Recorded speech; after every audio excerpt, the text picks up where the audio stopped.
Olá, nós estamos chegando até você com mais uma aula aqui do Ministério Profético, onde nós estamos estudando o Manual para Ativação Profética de Dan McCallum. E nós estávamos vendo o capítulo 8, que fala das ações proféticas, né? Então, é quando um comando é dado, né, à pessoa e ela vai em obediência e cumpre aquele comando. Então, nós vimos, né, o exemplo lá, né, da construção, da fundação de uma igreja, onde eles colocaram óleo de unção, colocaram alguns materiais, né, pedras preciosas, enfim, tudo como um ato profético na construção. O ato profético você faz aqui no mundo, né, físico, para despertar uma reação no mundo espiritual, né? Então você vai colher do mundo espiritual. E depois nós vimos, né, outros exemplos e vamos passar agora para as demonstrações de ações proféticas. Então, isso é sempre uma obediência e fé, né? Para você obedecer, você tem que crer no comando que você recebeu, ter segurança e executar aquilo que é dito, né, pelo Espírito. Então, tanto no Antigo Testamento quanto no Novo, isso acontecia. E há vários exemplos, né, de pessoas que foram curadas obedecendo um comando, né? E nós temos lá, você pode ler para mim, Ney está aqui comigo também, 2 Reis 13, 15 a 19. Aonde? Qual a página que eu preciso? Eu já tirei do manual. Então, eu vou lendo aqui. E Eliseu lhe disse, traga um arco e algumas flechas, e ele assim fez. Pegue o arco em suas mãos, disse ao rei de Israel. E aí, então, ele pegou o arco e era para atirar, né?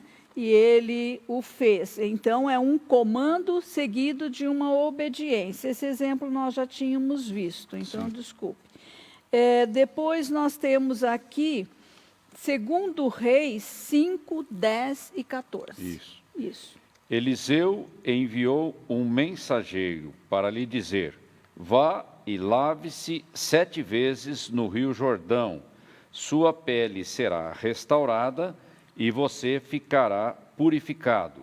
Assim ele desceu ao Jordão e mergulhou 7 vezes conforme a ordem do homem de Deus.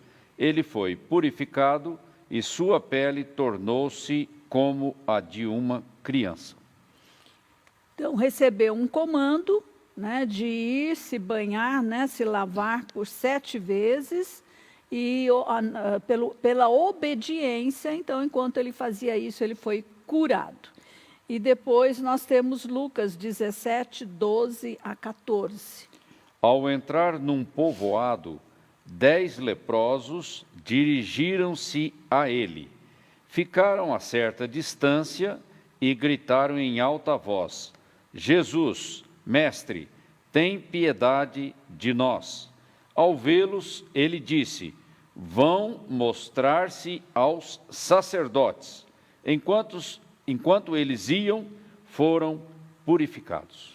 Então, nós vemos tanto no Antigo Testamento quanto no Novo Testamento que as pessoas experimentaram, receberam cura enquanto obedeciam um comando específico, né? Então, isso fala de fé e obediência. E isso acabou, né, resultando na cura. Então, uma demonstração aí de que a pessoa pode receber cura obedecendo um comando. Mas o importante é, tudo envolve fé. Sim. E a fé, ela age, ela faz alguma coisa, não é passiva. A expressão que me ocorreu é a fé na prática, em ação. É ação, envolve ação. Agora, vamos ver aqui uma experiência que ele relata, retirando dardos inflamados. Então, ele conta, o Dan, que ele estava ensinando numa escola, né, de sobrenaturais ou dos dons espirituais, e uma das alunas tinha uma dor crônica nos ombros há vários meses. E aí ele se sentiu impelido de ir até ela, né? E profeticamente ele fez um ato, como se ele estivesse pegando uma seta, né? E removendo do corpo dela. E então, retirando aí esse dardo, né? Essa flecha inflamada. E imediatamente a dor desapareceu e a aluna foi totalmente curada. Então, a ação profética no reino natural liberou uma realidade espiritual de cura. O ato, a ação foi ir lá, como que pegar o dardo inflamado, aquela seta incendiada, e remover para fora dos ombros da jovem. Então, e aí resultou na cura. Sem nenhum discurso, né? Que ele não falou nada, ele só não fez... Não tem que dar uma aula, não tem que explicar, Exato. Vai e simplesmente faz. E o milagre acontece. Acontece. Outros milagres, além da cura, também podem ser promovidos através da ação profética, né? Os milagres de provisão e multiplicação, por exemplo, né? Também foram conduzidos por ações proféticas, né? Não tem o que dá para a multidão. Veja aí, né? Quem tem, olha, tem um menino aqui que tem, né? Uns pãezinhos e uns peixinhos. Exato. Então Jesus orou, agradeceu e pediu para ir distribuir. E o pão não acabava. E o pão alimentou todos e ainda sobrou, né? Mas se alguém duvidasse, o pão parava de fluir, né? Aí nós temos também o caso de Eliseu, né? Eliseu. Segundo Reis 4, 3-7.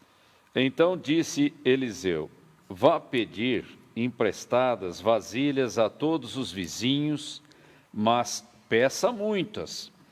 Depois entre em casa com seus filhos e feche a porta. Derrame daquele azeite em cada vasilha e vá separando as que você for enchendo. Depois disso, ela foi embora, fechou-se em casa com seus filhos e começou a encher as vasilhas que eles lhe traziam. Quando todas as vasilhas estavam cheias, ela disse a um dos filhos: traga-me mais uma. Mas ele respondeu: já acabaram. Então o azeite parou de correr. Ela foi e contou tudo ao homem de Deus, que lhe disse: vá, venda o azeite, pague as suas dívidas, e você e seus filhos ainda poderão viver do que sobrar. Que coisa, hein? Que coisa, hein? Mas a obediência, né? A fé e a obediência. Deu o comando, fez exatamente o que o profeta tinha orientado. E aí colheu o resultado. Pagou as dívidas e ainda sobrou, né, azeite para eles sobreviverem até que passasse aquele período, né? Agora, você imagina se ela ficasse racionalizando, o milagre ia embora. Sim. É esse que acho que é a pegada, sabe? É. E aí nós temos também em Mateus, né, 17, 27. Mas, para não os escandalizar, vá ao mar e jogue o anzol. Tire o primeiro peixe que você pegar, abra-lhe a boca e você encontrará uma moeda de 4 dracmas. Pegue-a, entregue a eles para pagar o meu imposto e o seu. Jesus pagou o imposto, hein? Pagou o imposto e deu um comando aí profético, né? E aconteceu. E então, milagres, curas, multiplicações, através de ações proféticas e obediência, ainda são contadas, né, em nossos dias. E ele fala aqui de Aide Baker, uma missionária em Moçambique, conta que quando ela não tinha comida suficiente para dar, né, para os seus mais de 200 órfãos, enquanto eles ainda estavam orando e agradecendo ao Senhor, né, pela próxima refeição, um vizinho do bairro chegou com algumas tigelas de sopa, suficiente para alimentar só a família direta da Aide, uma família pequena. E o que ela fez? Sentou as 200 crianças, né, entregou as tigelas para todas elas, e da panela de sopa que ela havia ganho, ela foi enchendo as tigelas das crianças. 200 crianças, hein? E alimentou as 200 com uma quantidade pequena que veio só para ela e sua família direta. Então, veja que foi multiplicação mesmo, né? E ela orando e louvando a Deus e agradecendo a Deus. Mas olha a atitude, a fé. Senta as crianças, ora, agradece pelo alimento, só que o alimento não tem. Ainda vai chegar pela fé. É uma coisa tremenda. Então, a ação profética de intercessão, comunicação e demonstração, mesmo que seja a menor medida de todas, com certeza libera uma mudança espiritual de bênçãos, né, na sua região. Quantas vezes a gente diz assim, nossa, o arroz multiplicou, o feijão, acho que, né, houve um milagre aqui que deu para alimentar todo mundo. Então, agora, ele traz algumas recomendações através de atos proféticos, né, de ações proféticas. E aqui são vários exercícios que você pode estar lendo aí na sua apostila, né, no manual, e praticar. E quando nós nos reunirmos, e isso vamos fazer de tempo em tempo agora, para praticar esses exercícios, e depois nós já podemos aí atuar, né, nas celebrações, atuar até mesmo fora da CCA, em lugares que nós vamos programar, né, para fazer esses exercícios. Comandos que Deus dá e nós temos que seguir. Hoje me ocorreu, quando eu estava estudando essa lição, me ocorreu aquela passagem lá de Mateus 8, 5, o servo do centurião, né? E um homem de autoridade, ele só falou, não, libera só uma palavra e está resolvido. E o servo foi curado, né? E Jesus disse, olha, eu nunca vi tanta fé em Israel como a desse homem, né? Então você vê como a multiforme, a maneira variada que Deus opera. Né?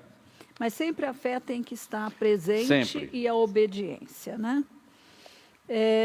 Olha, através de atos nós podemos fazer muitas coisas, né? Por exemplo, orar pela cidade, nós podemos fazer atos proféticos, né? Isso tem muito na intercessão, nós já fizemos muitos atos proféticos, até mesmo dentro da igreja local. Olha, aqueles que se movem no profético, eles recebem muitos comandos, né? E às vezes até durante a celebração, eu já vi no nosso meio pessoas... comandos para marchar, comandos para direcionar para um lado da cidade e orar, entendeu? Então, esses comandos assim são que você tem que atuar, né, com o seu corpo, nós chamamos de ações, atos proféticos. Tá? Exatamente. Caminhadas, né, também de intercessão, é um ato profético. Em casa...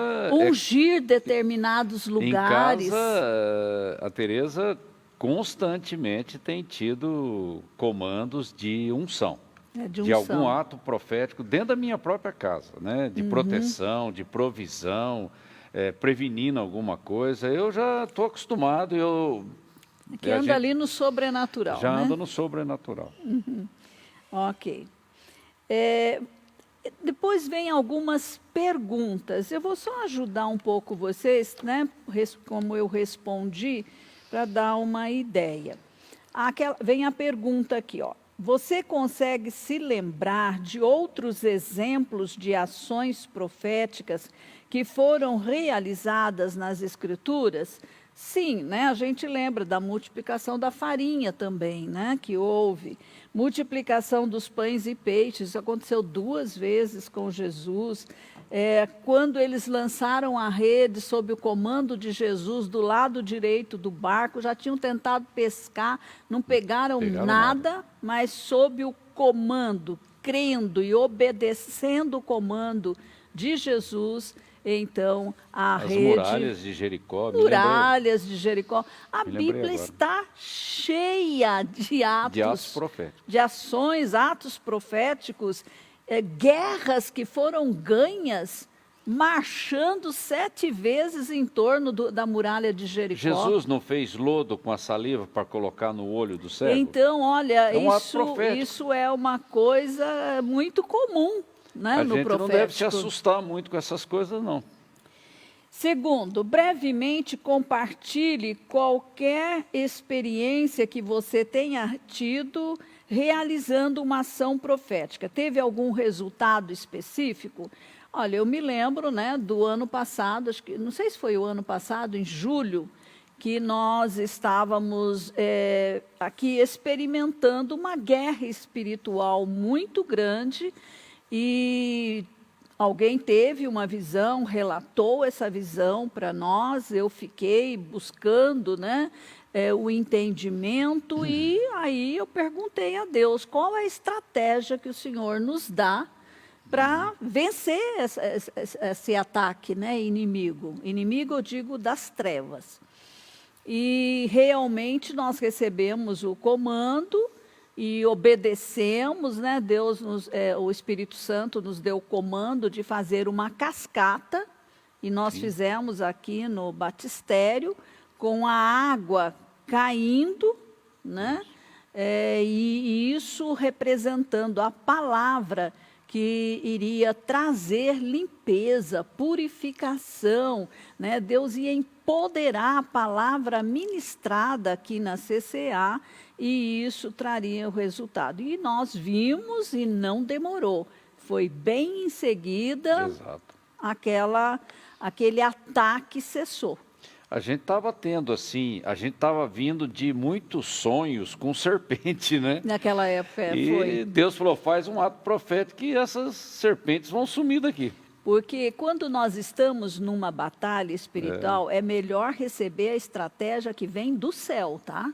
É essa que funciona. Porque essa é poderosa e traz resultado, porque senão a gente fica dando golpes no ar, né? Isso. E não atinge o alvo. Okay? É isso aí. Então, nós fizemos, né, e realmente tivemos o resultado esperado. Por que você acha que Deus prefere falar mais através de ações em vez de palavras? Então, eu pus aqui, porque a fé agrada a Deus e a fé age fazendo alguma coisa, né? A fé é ativa, ela realiza, ela faz alguma coisa. Então, Deus gosta disso, então Ele prefere, né, dar esses comandos. Eu fiquei pensando em Tiago aqui, né, quando ele diz que a fé sem obras é morta. Então, a fé que não tem ação, ela fica só o discurso. E palavras pode glorificar a pessoa que fala. E a ação mostra que você confia em Deus e você não está vendo, mas Deus ousadia, né? Intrepidez. Eu acho que tem um mistério aí nesse negócio, que é a maneira de Deus se revelar, né? Uhum. Então, abaixo estão algumas orientações para a realização de ações proféticas. Ações proféticas devem ser não intrusivas para quem as recebe. Você não pode entrar né, muito assim, diretamente na vida da outra pessoa e nem tocá-la. Essa intrusão é como tocar na pessoa. Não Eu é acho para que pôr a mão, entendeu? certas coisas, né? Você não deve tocar naquele que recebe a palavra profética. Nós não confrontamos diretamente os espíritos da maldade ou das trevas de uma região através de atos proféticos, mas em vez disso ficamos focados no Senhor. Então, há um livro, né, escrito por John Paul Jackson, Mortes Desnecessárias na Guerra. Então, nós conhecemos casos, né, de intercessores que foram, às vezes, sozinhos, né, confrontar principados, potestades, e aí eles foram atingidos no seu físico, no seu emocional. Alguns, né, ficaram em depressão, a gente sabe disso. Então, esse nível de batalha, de ato profético, isso daí tem que ser feito com muita prudência. Sim. E isso sob o comando do Senhor. Tem coisas aqui na nossa cidade de Mogi que só é realizado pelos pastores da cidade. Quando os pastores se reúnem para fazer um ato profético. E sempre os pastores que são da área do profético é que lideram. Né? Mas é um conjunto de pastores, não vai um só lá confrontar. O neófito, né? Aquele novinho que às vezes não tem muito entendimento da guerra espiritual, dependendo do nível, a retaliação pode... É pesada, né? É pesada. Então, quais seriam as outras orientações que você sugere para o momento da ação profética? Estar alinhado, ter limites corretos e seguros e estar sensível ao Espírito Santo, porque a gente sabe que mover no profético é ouvir o Espírito Santo. Então, precisa ouvir e discernir, entender. Se você não tem certeza, compartilhe com pessoas mais maduras, né, nessa área do profético, tá? Eu acho bom não andar sozinho também, né? Não, nesse ministério. As pessoas, né? proféticas não andam isoladas, sozinhas, não tem como. É bom ter gente por perto, até como testemunha, até como apoio, por né? segurança, não querer fazer tudo sozinho, que assim não pode dar confusão. Qual área de ação profética você tem maior probabilidade de atuar? Na intercessão, comunicação ou demonstração? Por quê? Olha, eu vou dizer, na minha vida, a intercessão é que acontece mais, porque é o que a gente já vem praticando há muitos anos, né? Então, isso já é, assim, algo conhecido, algo já, né, vivenciado muitas vezes, e então fica mais fácil, né? Sempre que nós identificamos um problema, seja com uma pessoa, seja com um grupo, seja com toda a família CCA, nós vamos atrás da infiltração. Onde houve a infiltração, que espírito foi que se infiltrou e qual a estratégia de batalha espiritual. Isso é que todo profeta, toda pessoa profética faz. Né? Tem que discernir. Por isso que eu peço muito o dom do discernimento de espíritos. Né? E graças a Deus, sempre em momentos de dificuldade, o Senhor traz o discernimento. Ele traz a revelação e nos dá também o comando. E então, porque nós queremos solucionar o problema, claro, sim, o objetivo livrar é esse. Pessoas, né, o objetivo desse é esse. ataque. Então, Exatamente. Nós temos que ir no ponto de origem da coisa, onde começou, que espírito deu início e essa fomentação aí, né? E aí nós temos que paralisar essa obra imediatamente para que outros não sejam contaminados. E o interessante é que quem está na liderança de alguma coisa, ele tem que ter essa confiança em Deus, que ele tem autoridade no nome de Jesus, né? E com discernimento, a eficiência, a eficácia na guerra espiritual é muito maior. Sim. Né? Você vai direto ao ponto. Você vai direto ao ponto. Não fica dando soco no ar. Exatamente. Né? E olha, na libertação também. Eu já acompanhei você em muitas libertações. Se a gente não tiver a direção, a gente cansa, porque pode demorar bastante. Que às vezes não é né? Tem Isso. Legiões.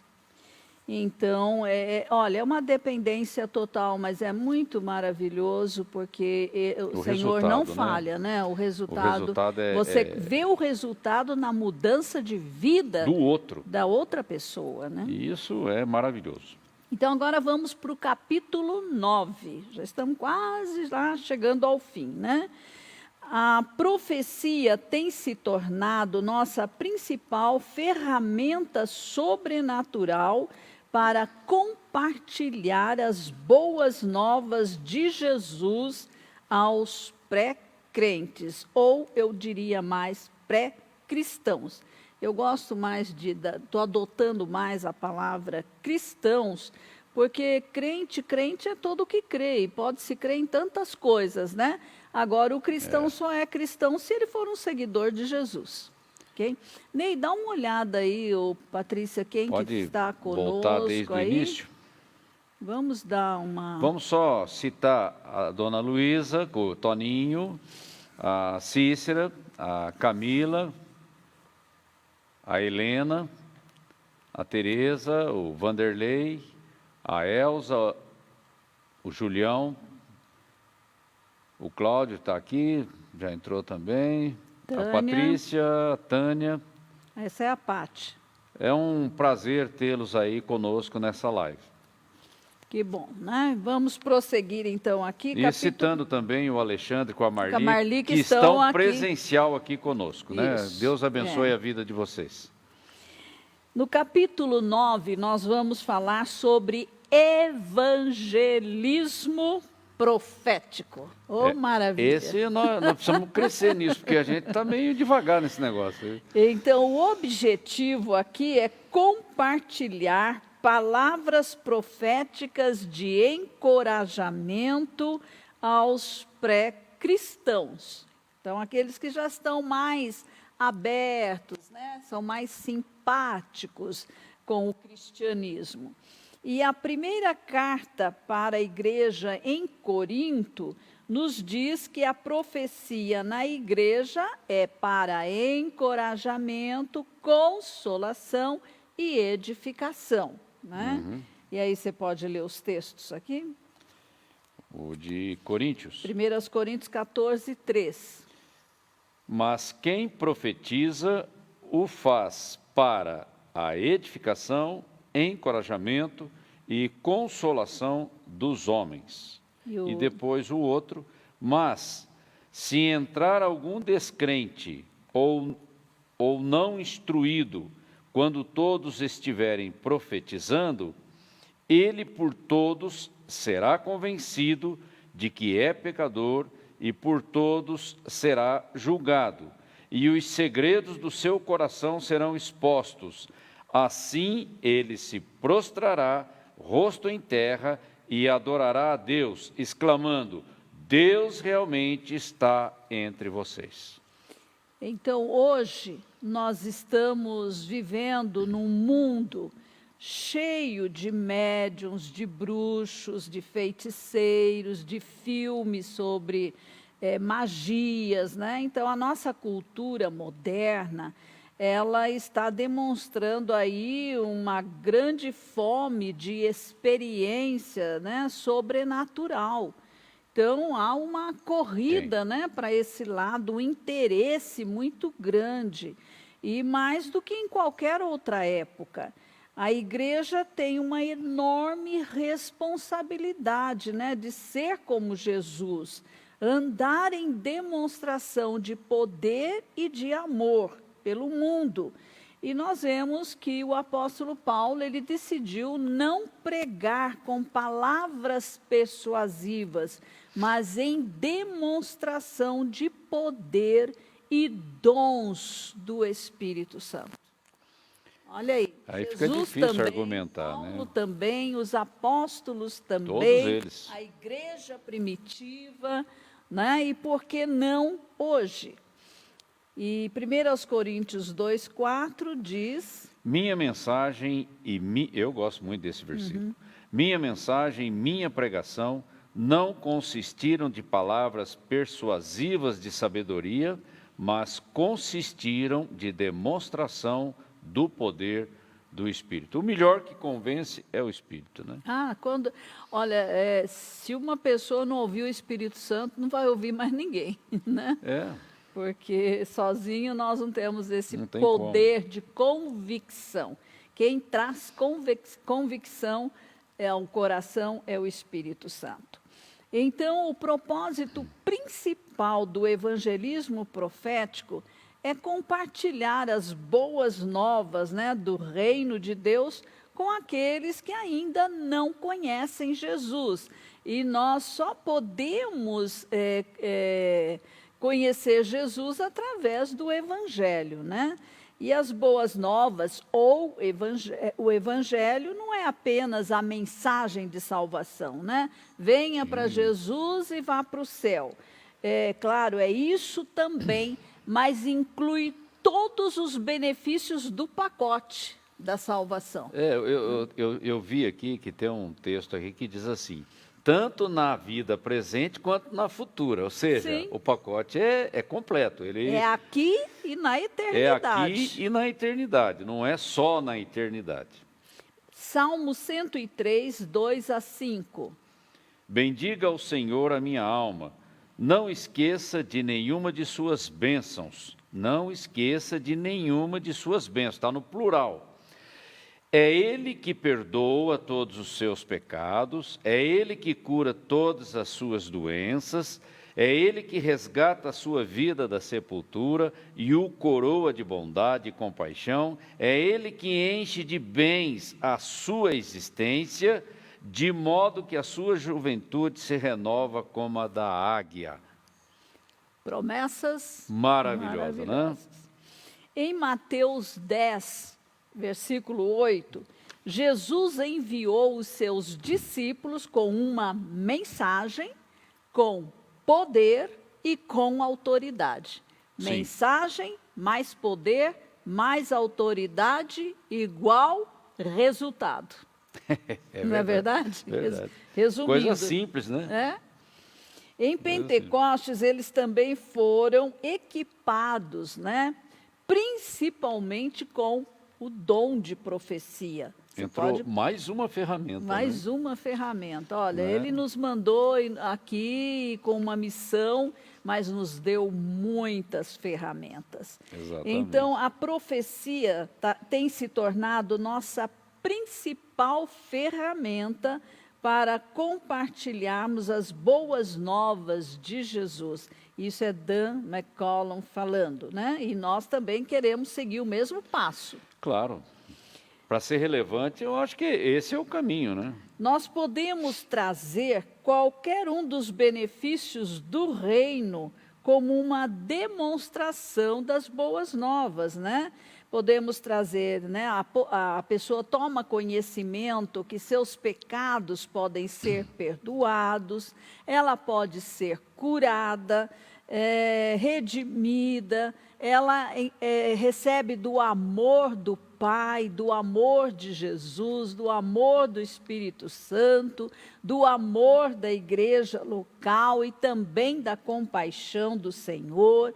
Suas necessidades são satisfeitas, a sua vida é restaurada, ela recebe libertação de demônios e, olha, até mortos ressuscitam. E, além disso, todo o tempo recebe o encorajamento profético. Isso. Maravilhoso, né? Maravilhoso. Então, não é só uma questão de ir para o céu, é também, mas é tudo isso aqui enquanto estamos aqui na terra e precisamos, né, dessas bênçãos. Eu me lembrei agora que quando Jesus falou para Nicodemos, olha, para entrar no reino, né? A gente entra no reino estando vivo, né? Aqui. Já estamos no reino de Deus, já Não fazemos preciso parte morrer dele. para entrar no reino espiritual, no reino dos céus. Aqui, em vida, eu entro nele.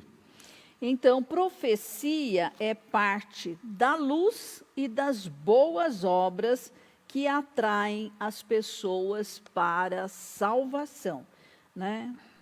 Agora ele conta aqui o caso de um jovem, né, chamado Ulf.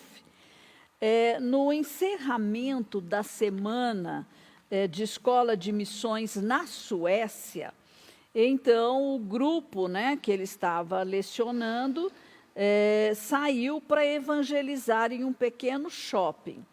E Dan, então, foi procurar alguém que falasse inglês, porque aí ele não ia precisar de tradutor ali junto, né? E achou a pessoa, que era o alvo, para ele abençoar naquele momento. E esse jovem era um roqueiro, punk, magro, alto, chamado Ulf. Ele vestia couro dos ombros até os pés, além de uma esfarrapada camiseta vermelha que dava um pequeno contraste com o couro. Seus olhos estavam pintados com um delineador e nas orelhas ele tinha brincos grossos e estava com um penteado moicano que enfeitava, né, o topo da sua cabeça. Quando ele, então, envolveu, né, Ulf numa conversa, descobriu que ele era um ateu, né, um brilhante ateísta. Ulf questionou a existência de Deus, mas aqui Dan estava preparado teologicamente, né, para defender a sua fé em Jesus.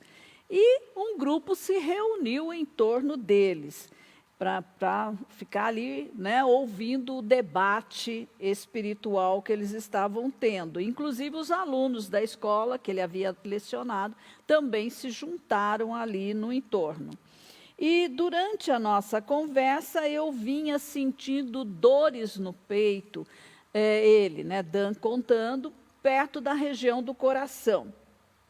E uma voz suave dentro dele dizia: esta é uma palavra de conhecimento para Ulf. Mas com as pessoas e os alunos ali assistindo, Dan ficou temoroso em trazer uma palavra errada e parecer um bobo, né? Então, continuou com o seu diálogo teológico, a sua defesa do evangelho, né? E buscando as palavras persuasivas, e ao final Ulf jogou as mãos para cima e gritou: isso tudo não me importa, nem me interessa. E então o Dan perguntou: e o que não importa? E Ulf respondeu com desespero: eu descobrirei se existe um Deus brevemente. Eu tenho uma doença de Chagas, o meu coração já está muito grande e os médicos me deram apenas algumas semanas de vida.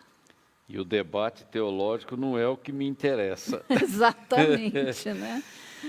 Com isso, Ulf se afastou e desapareceu no meio das pessoas. A declaração de Ulf, bem como a sua partida ali, né, repentina, deixou Dan atônito e chocado e sem palavras. E o Espírito Santo sabia exatamente onde tocar, mas o debate estava mais interessante, né? Lentamente, né, a movimentação se desfez e ele diz aqui: se Ulf morreu sem conhecer Jesus, fui parcialmente responsável. Meu medo de falhar impediu-me de apresentar uma evidência clara da existência de Deus e do seu amor. Olha que oportunidade perdida, né? Olha aí, a gente, não é só ele que come bola, não, a gente também, viu? Quantas vezes por omissão. As dores no peito que eu estava sentindo poderiam ter falado diretamente a maior necessidade de Ulf, mas naquele momento eu estava mais focado com meros argumentos e debate teológico. Você entende agora por que atos proféticos, às vezes, têm uma intensidade maior do que somente o discurso? Aí a gente vê um exemplo claro, concreto. Né? Ele diz que orou, né, por Ulf por muitos dias depois daquele encontro e tomou uma decisão. Nunca mais deixaria isso acontecer de novo. Ao contrário, aproveitaria, né, todas as oportunidades e se arriscaria. Eu poderia estar errado e reter uma informação de vida por causa do medo e do orgulho. E eu me arrependi perante o Senhor Deus por causa da minha desobediência e me comprometi novamente com o Senhor e decidi demonstrar seu poder e sua bondade a partir de então. Então, agora ele conta que ele tem muitos testemunhos maravilhosos, né, de avanços aí pelos anos seguintes, depois desse incidente. Mas a história com Ulf é uma lembrança assustadora para ele, né, de que o evangelismo profético não é uma divertida opinião de bênção. Para alguns, será uma questão de vida ou morte. Olha a seriedade disso, né? Você deixar passar uma oportunidade que o Espírito Santo está te dando, né, para você tocar na vida de outra pessoa, e você deixa isso ir embora. E às vezes a pessoa parte para a eternidade, não é? Coisa, né, muito séria. É muito sério. Se preparando para o evangelismo profético.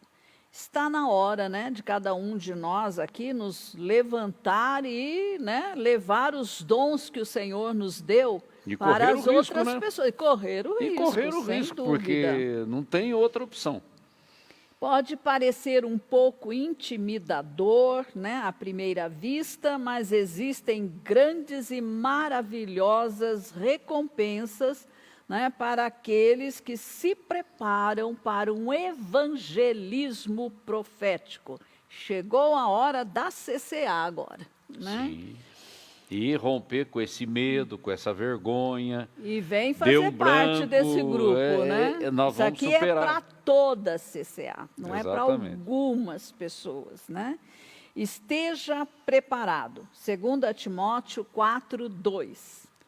Pregue a palavra, esteja preparado a tempo e fora de tempo. Repreenda, corrija, exorte com toda a paciência e doutrina. Ok. Então, veja, nós temos primeira carta de Pedro, né? Capítulo 2, versículo 13, a primeira parte. 1:13, né? 1 de Pedro 2:13, é o primeiro. Portanto, estejam com a mente preparada, prontos para a ação. É que aqui está errado no livro. Então, aqui, e agora Isso. A primeira carta de Pedro 3:15.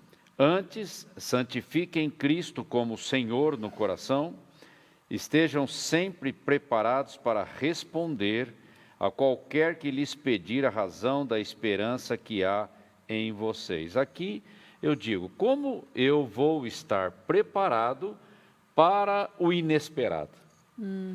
Eu gostaria que você clareasse isso, porque Deus vai colocar alguém no meu caminho durante o dia. Eu não sei quem é, mas Ele vai colocar. Como que eu vou estar preparado para esse inesperado que vai acontecer na minha vida? É uma outra formação, né?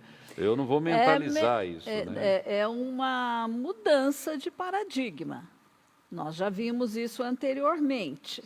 Né? Se eu sou salva, o Espírito Santo habita em mim, né? E ele é uma pessoa, ele fala e eu ouço.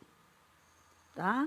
Então, aí vem a partir do diálogo do Espírito Santo comigo, porque é tudo nessa sensibilidade.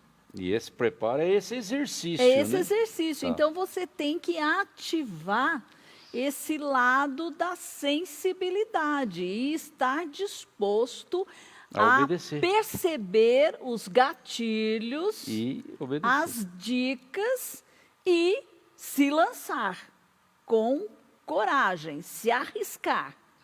Entende? Então, por não exemplo... é um preparo teórico, não, mental. Não, é isso. sensibilidade. Sensibilidade, gente, é isso aí, ó, guarda isso, sensibilidade. Então, ele vai te dar um gatilho, vai te dar alguma coisa para começar. E aí você toma posse desse gatilho e aí você flui. E lança a rede no mar. Aí flui, mas a partir do passo de fé que você dá. Isso, Entende? exatamente. Então, é isso aí.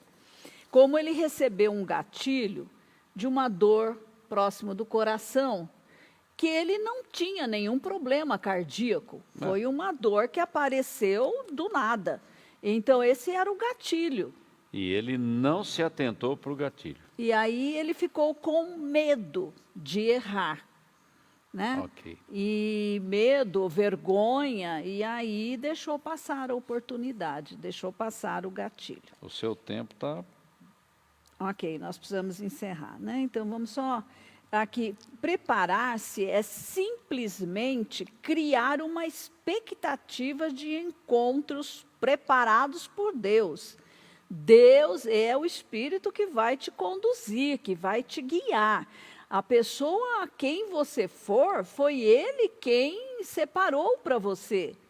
Então, Ele está no controle, é confiar no Espírito Santo mesmo, né? E se você tem essa intimidade com o Espírito Santo, você vai estar bombando o tempo todo. Todo o tempo, todo o tempo. Esse preparo que fala da intimidade com o Espírito Santo, porque a hora que ele falar assim, vai, você não vai vacilar. E isso é exercício. É. Eu sempre digo aqui, né, que eu gosto de acordar e já conversar, né, com o Espírito Santo. E eu fico, às vezes, deitada, quieta, recebendo, ouvindo, recebendo. Às vezes o volume é tão grande que não sei se foi ontem ou hoje, aí eu acordo o Pérez e falo, Pérez, me ajuda, senão eu vou esquecer a metade disso, porque é tanta coisa. E aí eu vou falando com ele, entendeu? Para ele também me ajudar depois a lembrar faz o seguinte, tudo. Posso dar Eu vou uma ter sugestão? que gravar. Gravar. Compra um gravador, já na hora, você ligou, é imediato. Eu vou ter O que registro. usar Depois gravador. você faz a transliteração. Porque, às vezes, o volume é um pouco extenso e eu posso perder algum detalhe, Não, gravador, né? gravador. Mas é interessante, sabe? Não só aqui na vida, né? Na experiência com o Espírito Santo, mas eu já li em alguma coisa de não sei se é neurolinguística, que estas horas, né, que você está acordando... Minoro, aí dá um palpite. O Minoro falou, eu citei esse exemplo, entre 4 e 5 da manhã. Geralmente Deus, é nesse horário o Espírito mesmo. Santo fala muito comigo. Ele falou de uma onda alfa, eu não sei. Confirma para nós, Minoro. Então, isso acontece muito comigo, praticamente diariamente. Diariamente. Amém. Então, Amém. às vezes eu tenho que levantar, ir para o computador, às vezes eu pego um caderno, escrevo, porque depois eu preciso, né, organizar direitinho e ver o que eu vou fazer pode em cima. pesquisar um gravador. Eu já pensei nisso, estava pensando nisso hoje, no gravador. Realmente, porque quando você se entrega ao Espírito Santo, olha, é todo o tempo. Você vai receber isso no trabalho, na escola, andando na rua, fazendo compra, ao acordar, né? Aquelas primeiras horas, assim, né? Momentos da consciência que volta, você ainda está meio, né? Nem bem lá, nem bem cá. E você recebe muita informação. E olha, não é só informação espiritual, não. São informações para decisões que você precisa tomar. O Minoru confirmou. É esse estágio alfa, onde o Espírito Santo tem a maior liberdade para se comunicar conosco. Então, nós erraríamos menos se praticássemos mais isso, tá? Então, eu acho que eu também vou comprar um gravador, porque eu também, às vezes, eu tenho isso também. Coisas que vêm à minha memória que passaria despercebido, viu? Ok. O Cláudio deu uma sugestão ali, no próprio celular já... O próprio celular, né? Eu preciso aprender a gravar no celular para poder realmente... Agora com o 5G a gente quer ficar um pouco longe dele, então eu não sei. Amanhã nós vamos parar por aqui, tá? Mas amanhã o assunto, né, da entrevista é muito interessante. Nós vamos falar do 5G. Olha lá, Valdiva, o Minoru respondeu. Benefícios e também o mal que pode causar. Antes de dormir e ao despertar, ficamos mais suscetíveis. E para mim, Minoru, é sempre no despertar. Acho que quando também, para mim, no antes despertar. De dormir, eu já estou mais apagada do que... não sei, acho que é o cansaço, ou se você ficar né? tensa, você não consegue dormir também, né? Mas verdade, tudo bem. Mas para mim acontece muito ao despertar. Mas aqui ele recomenda também a meditação. Olha, eu admiro meu marido. Meu marido, ele tem vários momentos ao longo do dia de meditação. E ele consegue se desligar da realidade. Se desliga. Ah, bom, isso é importante. Ele senta lá e fica. E aí as ideias, os pensamentos, né, as decisões que ele vai tomar ao longo do dia. Ele faz muito isso com o Espírito Santo, muito com a palavra de Deus. Mas comigo não, eu estou acordando e eu já estou ouvindo. Então, eu tenho que escrever, anotar, gravar para não perder nada. Né? A capacidade da meditação é você se desligar do entorno. Sim. Para você ouvir a voz do Espírito. Ouvir a voz do Espírito Santo. Senão é muito ruído e Cuidado para não ouvir vozes estranhas, nem a sua própria, né, mente falando. Tem que ser algo, né, que venha pelo Espírito para te ajudar, ok? Ok. Foi muito bom ter todos vocês aqui conosco. Entrou mais alguém, Patrícia? Eu vi o Neuvander. O Neuvander. Seja bem-vindo. Seja bem-vindo. O Minoru, que chegou aí, a Maria Marlene também. Já deu uma ajudazinha, né? Nos ajudou aqui no fim. A Sônia Reis. A Sônia, o Samuel, um abraço, que Sônia. também está. Samuel. Ok. Tá ok. Ótimo. Olha, eu sonho com a Solange, Solange. Um batalhão aqui de pessoas proféticas, né, se movendo no sobrenatural e o evangelismo que nós vamos fazer daqui para frente. Okay? Olha lá o comentário da Camila. Hoje, aprendendo neste estudo, vejo que sempre andei pelo profético. Olha que maravilha. Sempre perguntei ao Espírito que roupa usar, qual caminho melhor para me direcionar, mas eu só achava que eu era meio louca. Não era louca, não. Você era espiritual. Continue assim, continue né? assim. Isso, através da meditação conseguimos entrar em alfa. Olha isso. Aí, vamos treinar isso, viu, gente? Vamos treinar isso aí. Para ficar com uma mente mais sensível, né? Mais que perceba melhor esses comandos, esses gatilhos do Espírito Santo, tá? Okay. Não é só o outro lado que usa isso, não. Nós é que temos que usar as coisas que Deus deu para nós, né? As ferramentas que Ele nos deu. Aliás, a informação teológica que a gente tem é que o diabo só copia, né? Sim. Não é verdade? Então, obrigado, que vocês possam ter aprendido, que isso tenha ajudado você, e é para pôr em prática, viu? Seguir o exemplo da Camila, viu, Camila? É isso aí. É isso aí. Seguir o caminho da orientação do Espírito Santo e você vai ser bem-sucedido em tudo quanto você fizer. Amém. Um abraço a todos. Ok.